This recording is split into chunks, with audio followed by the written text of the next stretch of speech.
Since Friday's disputed presidential election in Iran, the country is witnessing some of the largest street demonstrations since the 1979 revolution. There have been anti-government protests before in Iran, particularly in 1999 and 2003, but those were centered on university campuses, and after 3 or 4 days, the government just sent in a bunch of Basiji vigilantes to break them up, and in one case they threw some students out dormitory windows, and they used clubs and chains and bricks to sort of just create sort of bloody mayhem around them, and of course they arrested hundreds of students. At the time, President Mohammad Khatami said that, he didn't want bloodshed and everybody should go home, and he kind of pushed the idea that the regime was pushing that if they had grievances, they could address them through the ballot box.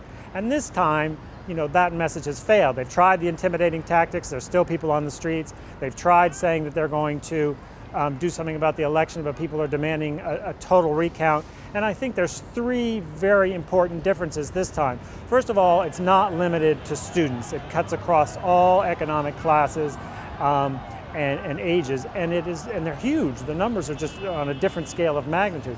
Secondly, there's a figure around whom all the opposition is rallying, and that's Mir Hossein Mousavi.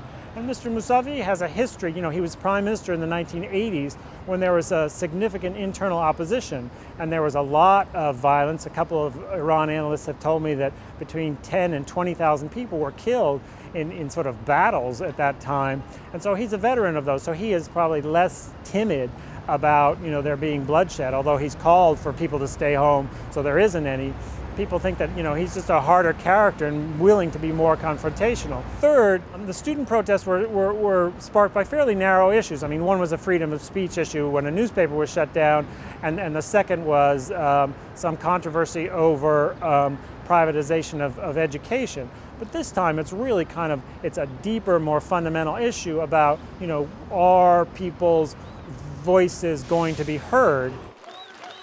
In trying to predict how this might end, Iran experts think it's going to be difficult to reach any kind of compromise because the opposition is demanding a new presidential election, which is unlikely that the regime will agree to that. And they're basically expecting kind of a Tiananmen moment when, the Chinese government rolled tanks into the main square in Beijing to crush a pro-democracy movement.